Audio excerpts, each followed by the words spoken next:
Australia's H5N1 breach raises a dark pandemic question. Australia's mainland firewall has finally cracked. Australia has confirmed H5 bird flu on the mainland, after H5N1 was detected in migratory seabirds in Western Australia.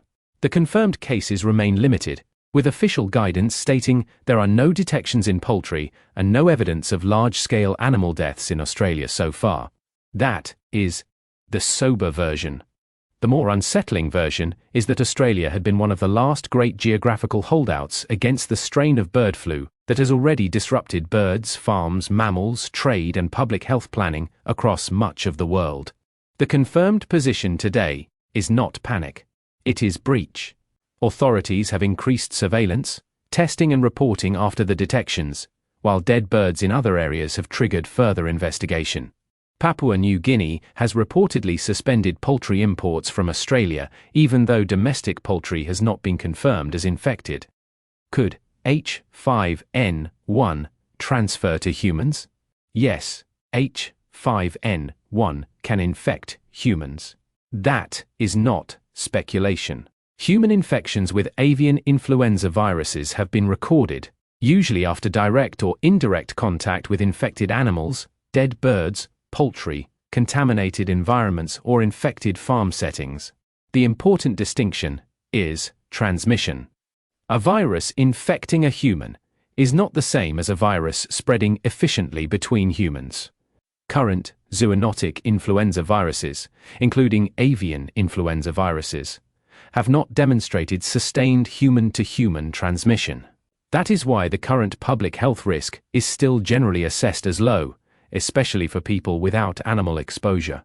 That should reassure the public, but it should not relax governments. The danger with influenza is evolutionary opportunity. Every infected bird, mammal, farm environment, carcass, contaminated surface, and exposed worker is another biological roll of the dice.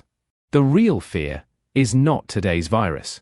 The dark question is not whether the confirmed Australian seabird cases are about to trigger a human outbreak tomorrow.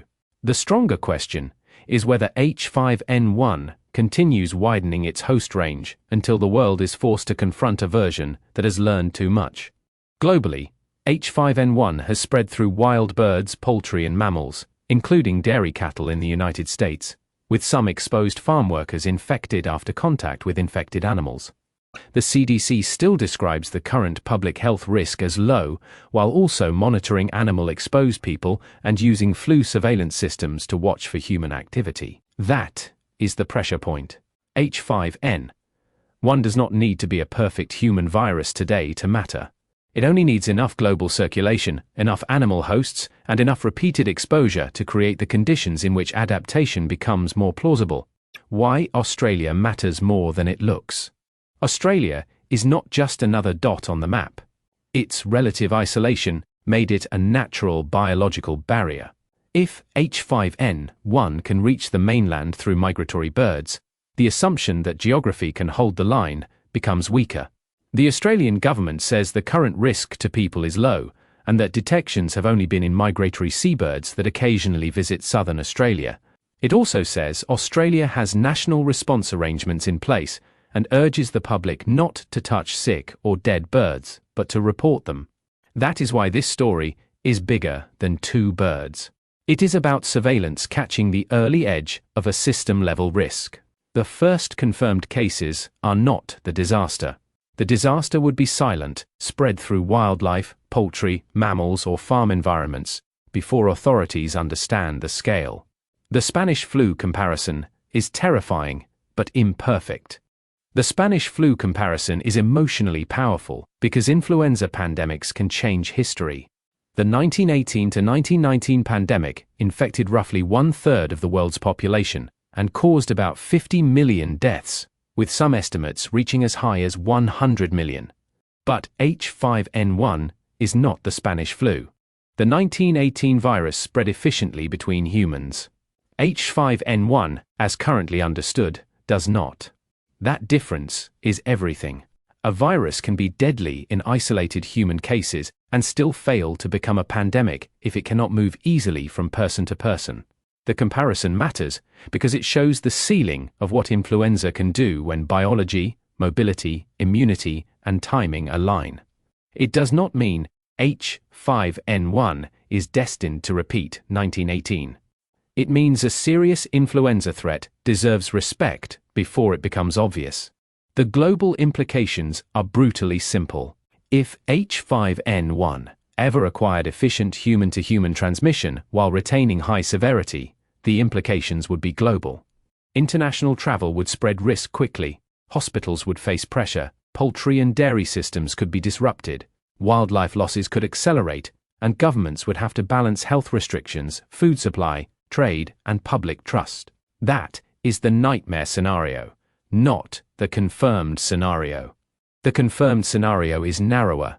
Human infections remain rare, most cases involve animal exposure, and no sustained human-to-human transmission has been documented so far. The strategic implication is still sharp. The world cannot treat H5N1 as only an animal health issue. It sits at the intersection of wildlife, farming, food security, trade, public health, and pandemic preparedness. That makes it a One Health problem before it becomes a human crisis. The next few weeks matter. The immediate question for Australia is whether the confirmed cases remain isolated wildlife detections or become evidence of wider spread. Testing, reporting, poultry protection, carcass management, and wildlife monitoring now matter because early containment is far cheaper than late emergency response. The public should not overreact. There is no confirmed Australian poultry outbreak in the official position cited here, and the human risk remains low for people not exposed to infected animals. But the public should also not dismiss the story because it involves birds. Influenza has never respected the neat boundaries humans prefer. Australia's first mainland H5N1 cases are not the start of a Spanish flu replay. They are a warning flare from the edge of the biological system. The danger is not that the pandemic has arrived. The danger is that the world keeps getting better evidence of how one might begin.